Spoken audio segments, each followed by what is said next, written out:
Okay, greetings, brethren. Thank you for joining us here for this another edition of Shepherd's Voice magazine here on YouTube.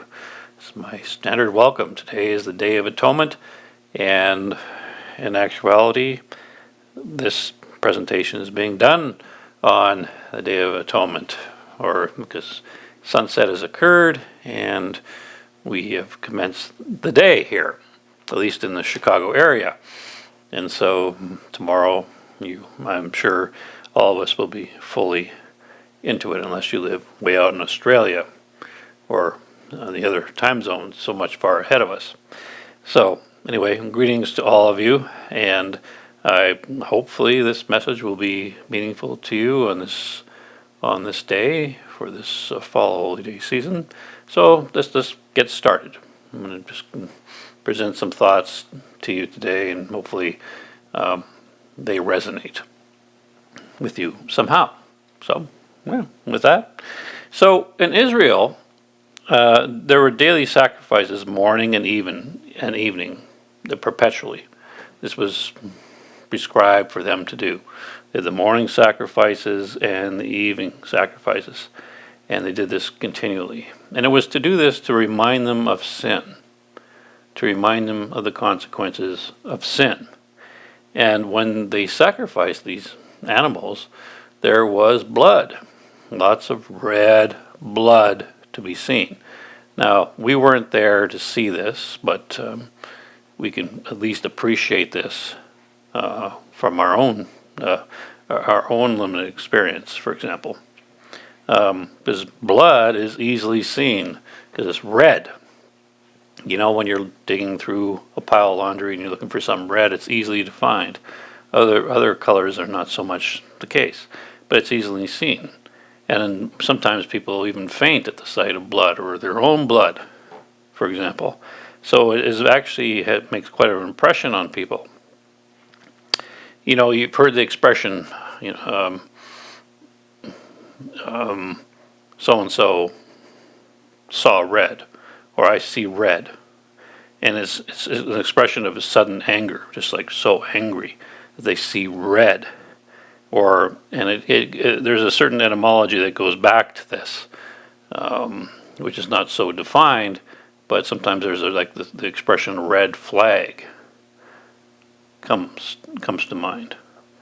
So there is that. So, blood was just a reminder and a very attention getter of the reminder of the consequences of sin. But on the Day of Atonement, one day a year, the great propitiation of sins, only that day where the high priest was to go behind the veil. Other times he was not allowed. Absolutely not allowed. It was a set and appointed time. It was when it was to happen, who was to do it, and how.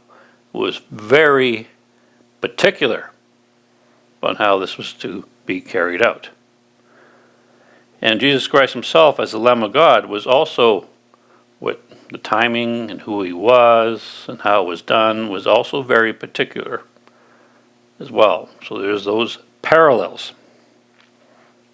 And all this would happen at the fullness of time, once for all, one person, Jesus Christ, to do it alone, just as the high priest had to do it alone in Israel. So these things are laid out very particular on this day of Atonement, and for good reasons. So let's go to Leviticus 16 and pick it up here in verse 2 and 3. And the Lord said to Moses, "Tell Aaron, your brother, not to come at just any time into the holy place," because you just can't do it at just any time, when he saw fit. Not just come in any time in the holy place inside the veil, before the mercy seat which is on the ark, lest he die.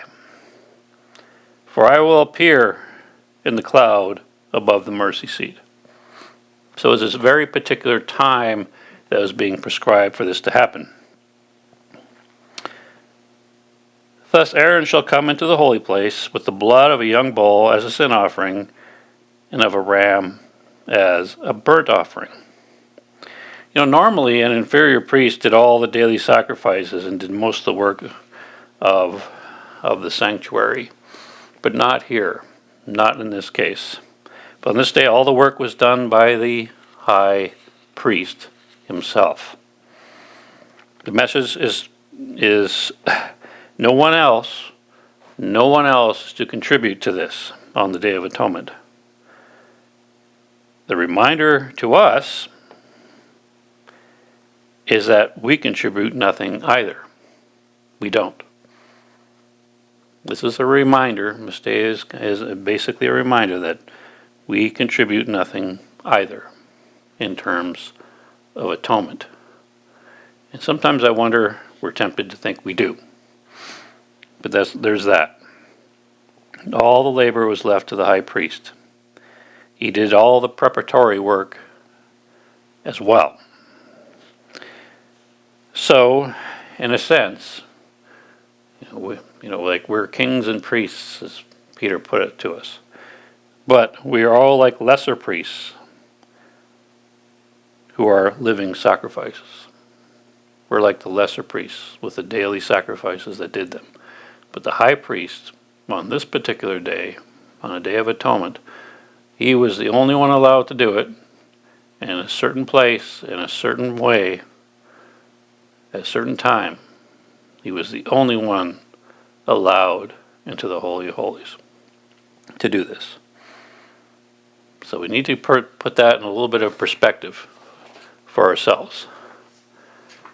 So, as we say here, we are living sacrifices, but not for atonement. We're not for atonement. And Jesus Christ, our high priest, was able to do this work. He alone did it.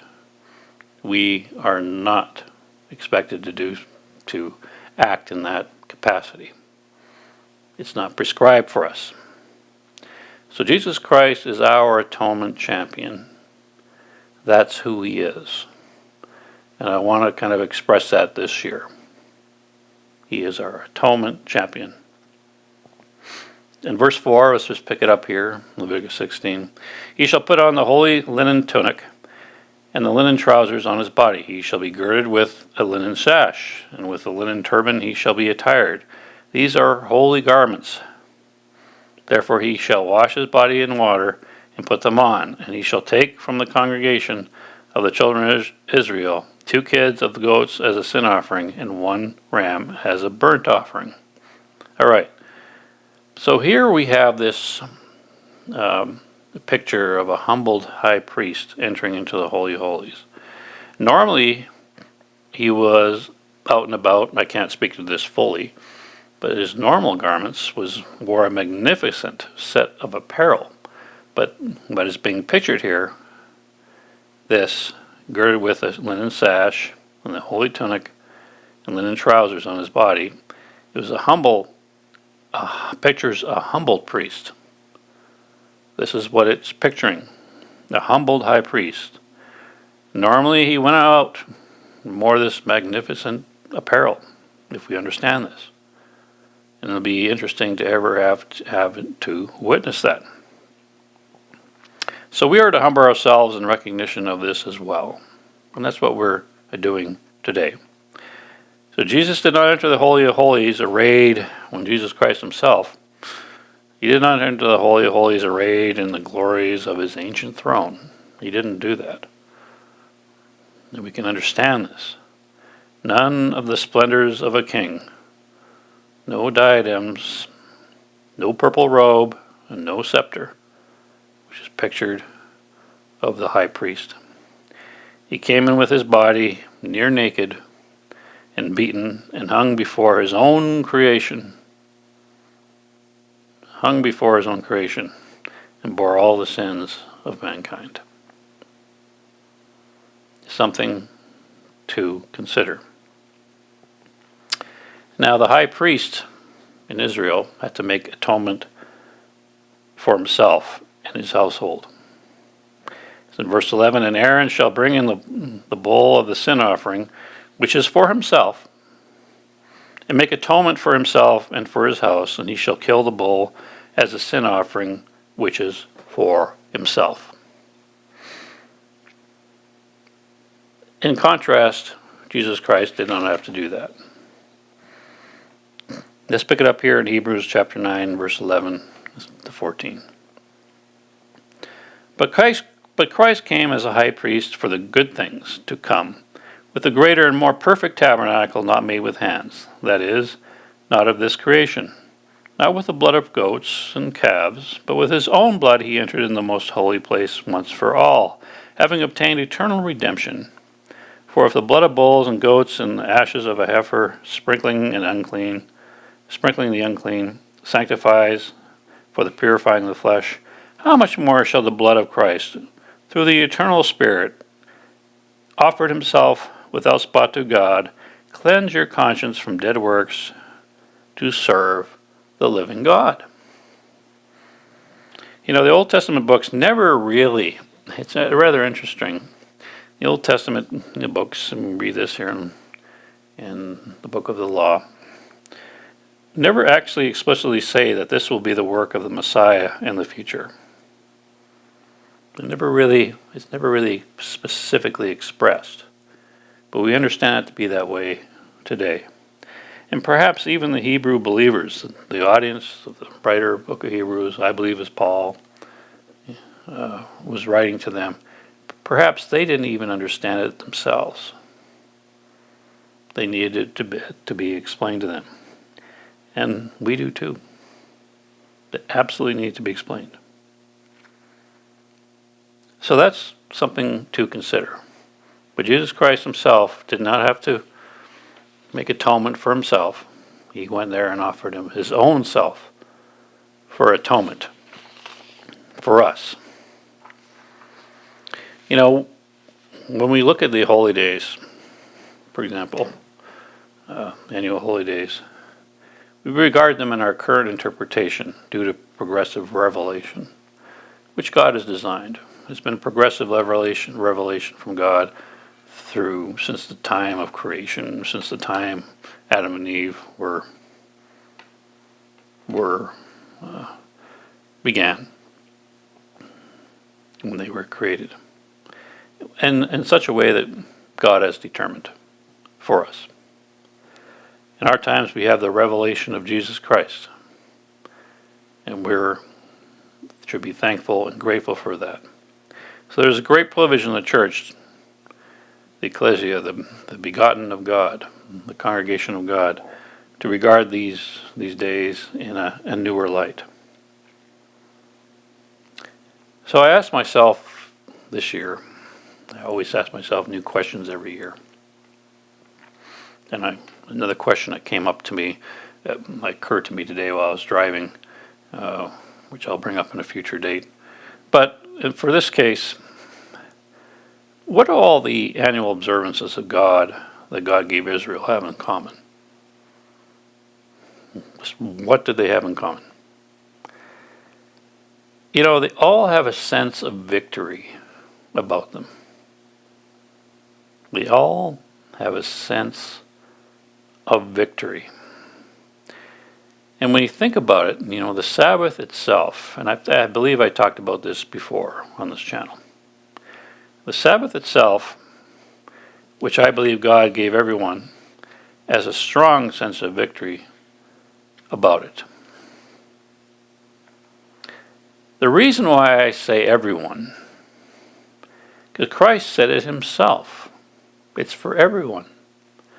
The Sabbath was made for man, not man for the Sabbath. He did not say the Sabbath was made for Israel, not Israel for the Sabbath.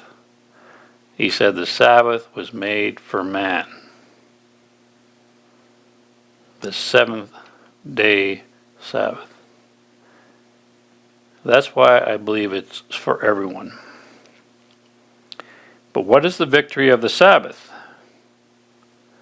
We see it in the creation narrative and how it came about. It is the crowning day which God brought order out of chaos. As you can go back and read in Genesis 1, verse 2, it was formless and void, and there was darkness.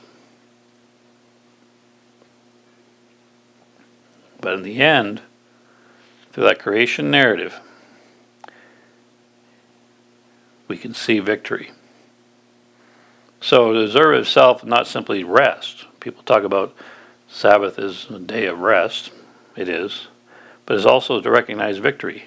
Victory over the horror of chaos that was once there. Because he saw it.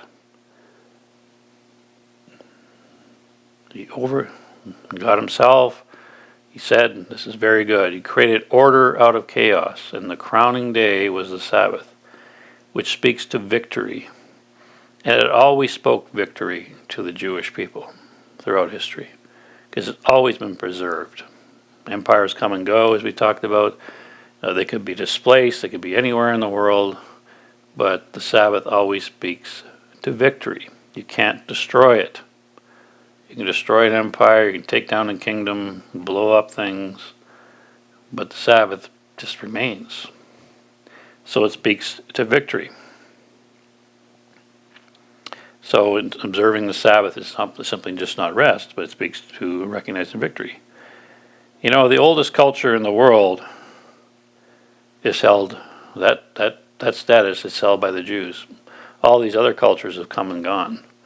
But the Jewish culture is the oldest and still being preserved. Because it has been said, and some rabbinic scholars have said this, the Sabbath preserved them. They didn't preserve the Sabbath preserved them. So we see these things in the annual holy days. We see Passover season as a victory of overcoming bondage and God's protection. We see Pentecost and trumpets and tabernacles. You know, atonement as well. Atonement is a victory day. We may think of fasting as a victory day and, and atonement for sins, but it is a victory day. Even though we humble ourselves and afflict our souls with fasting, it is a day to speak of and recognize as a day of victory. Because the high priest would cleanse and consecrate the altar from all the uncleanness of the children of Israel. And we may not think that is a victory, but it is. Confess all the sins and transgressions on the head of the live goat. He did not confess all the sins in the tabernacle in the Holy of Holies, but he confessed it on the live goat. It's part of the effects of atonement. And I know there's a lot of debate about what all these symbolisms mean, and I'm not interested in them really. It's all about the effects of atonement and what Christ has done. But he didn't confess the sins of the people of Israel in the Holy of Holies. He confessed them on the live goat, which was sent away and taken away.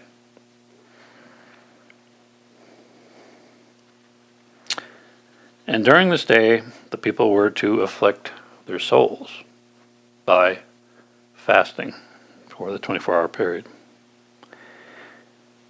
You know, there's a lot written in the scripture about Yom Kippur, or this Day of Atonement. And it still remains a serious day with the Jewish people. And I think for good reason. There's a lot written about it, not so much of the Day of Trumpets. We've had to read in our own understanding, interpretation to this, or some say the Day of Shouting, or whatever it is. But I want to focus on victory today. Because I can go a lot, we can always go a lot into the Day of Atonement and what it means and various things. But today I just want to focus on victory. The victory of this day. You know, when we look at this,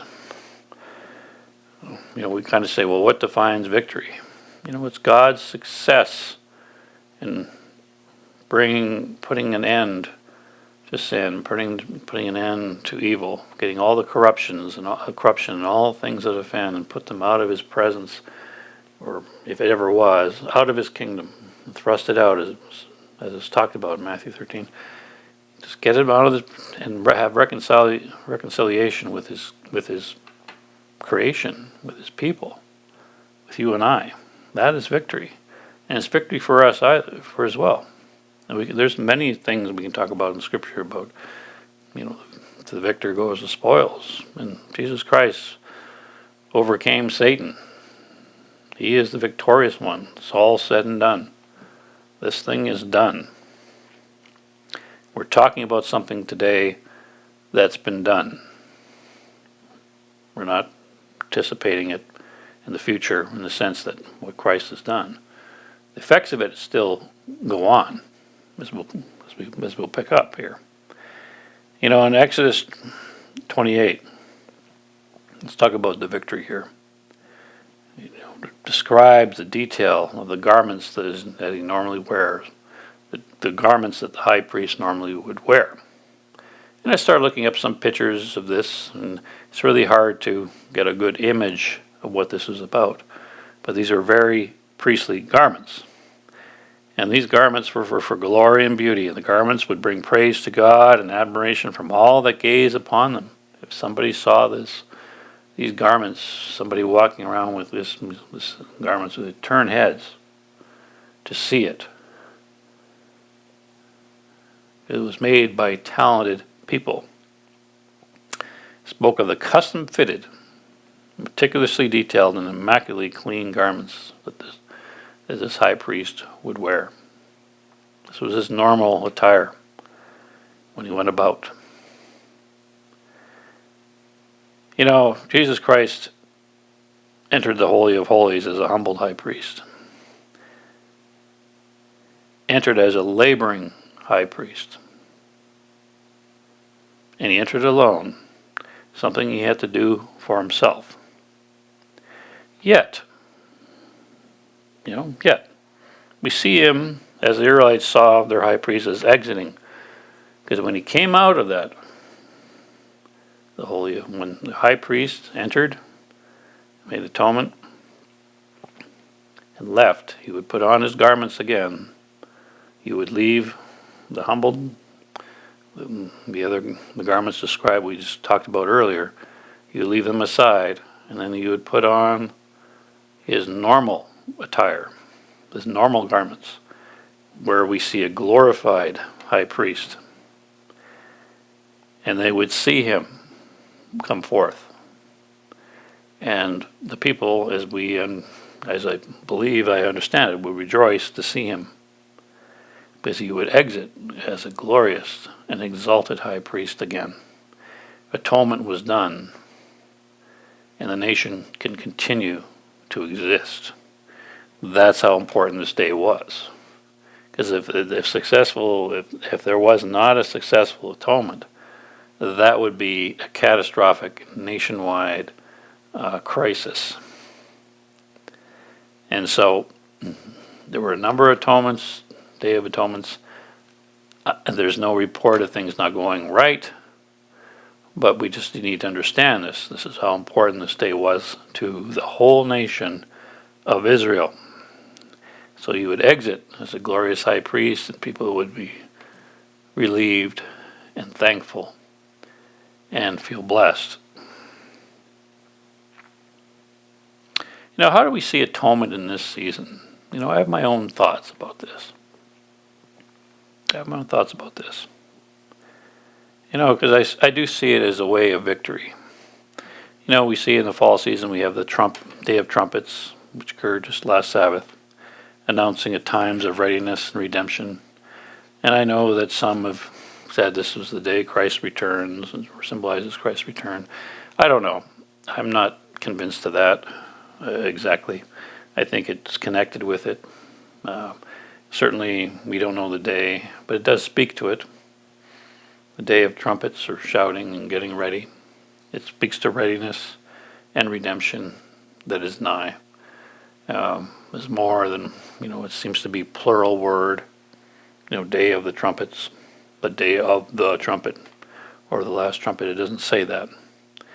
And then we look at atonement that comes next, today. You're looking forward to our redemption, our release, and liberty, and the high priest taking care of unfinished business. And then we have the Feast of Tabernacles, where his presence among the people comes to place. We see Christ exiting. We see him exiting the Holy of Holies, where he is now in power and great glory as king and priest.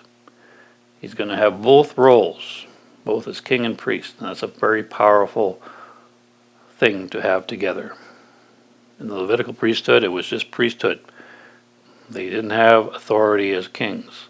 But when Jesus Christ leaves the Holy of Holies, and he is, and he's going to come and claim us as his own, among many other things, he's leaving as the King of Kings and Lord of Lords and the Priest of Priests, the High Priest of Priests. And he's coming out in great glory and power. And that's what I see happening here on the Day of Atonement. That's me. That's me, how I speak to it. So it speaks of victory, as all the holy days do in the Sabbath. It just speaks of victory. And we want to participate in that victory. And we show that by keeping the Sabbath and, to the best of our ability, observing and regarding the holy days, the annual holy days, to the best of our ability. And I say that because oftentimes we're not able to do that. I know that, just as a sidebar, on atonement where you're not to drink water or eat food, but some people are just not healthy enough to do that, and they have medication to take and other issues that are going on. Don't risk your health over this. God recognizes that. We're not Israel, where we're going to be cast out. Do it to the best of your ability. You've already been accepted. The apostles wouldn't call you out on it. Don't let anybody call you out on these things. Do it to your best of your ability as your conscience takes you. Don't do anything to hurt yourself on this particular day or any other day. Any other holy day, for example. Just want to say that as a side. So we also see the atonement, the Day of Atonement, also heralds in the year of the Jubilee, which speaks to victory, especially speaks to victory. Let's go to Leviticus 25, the year of the Jubilee. Let's go there. And Leviticus 25, verse 8, and you shall count 7 Sabbaths of years for yourself. 7 times 7 years, and the time of the 7 Sabbaths of years shall be to you 49 years. And you shall cause the trumpet of the Jubilee to sound on the 10th day of the 7th month. On the Day of Atonement you shall make the trumpet to sound throughout all your land, everywhere. And you shall consecrate the 50th year and proclaim the liberty throughout all the land to all its inhabitants, everyone. And it shall be a jubilee for you, and each of you shall return to his possession, and each of you shall return to his family. That the 50th year shall be a jubilee to you, and in it you shall neither reap nor sow nor reap, what grows of its own accord, nor gather the grapes of your untended vine. For it is the Jubilee. It shall be holy to you, and you shall eat its produce from the field. And there's more there you can read in Leviticus 25 on your own on this day and what it heralds in for that year. What God here is doing is renewing things. He's renewing economic and social reform. Societies tend to kind of just move along and they get into this rut, and then he says, I'm calling it out. Now, every 7th year there was forgiveness of debts and things, but this here in particular, the 50th year, was something of specific significance, which we could always look into. So the main purpose of these laws, in Leviticus 25 on the 7th year, was to prevent utter ruin of the debtors. Being in debt is not fun. We talk about that financially and talk about this in other ways, but being in debt is not the thing. And God has said for this society that these laws were to prevent the utter ruin of debtors. So societies tend to wear themselves out and wear the land out too. And this is what these laws were given to do. But it speaks to victory. In verse 10, as I read through here, is actually on the Liberty Bell, that some of you are quite familiar with. So we speak, it's this day and the holy days, speak about victory. So I'm being a little shorter today, I'm finding out. It's hard to tell sometimes how long you're going to be talking. But, Christ claimed victory even at his worst moment on the stake. He said, "It is finished. It is finished." He claimed victory. He claimed victory. When he spoke this, though he did it alone, he did it for all of us. We didn't participate. We didn't contribute. And he did it alone. And though he did it alone, he did it for all of us. And for that, we need to be grateful. Christ is our atonement champion. Let's be eternally grateful for this. And let's consider and recognize and meditate on this all the more. All right, brethren. So that will conclude the message for today. Thank you for your attention, and hopefully this message was a blessing to you. May God bless you in this fall holy day season, and we'll see you here again next time on the next edition of Shepherd's Voice magazine on YouTube. Jim Patterson signing off for now. We'll see you next time. Take care.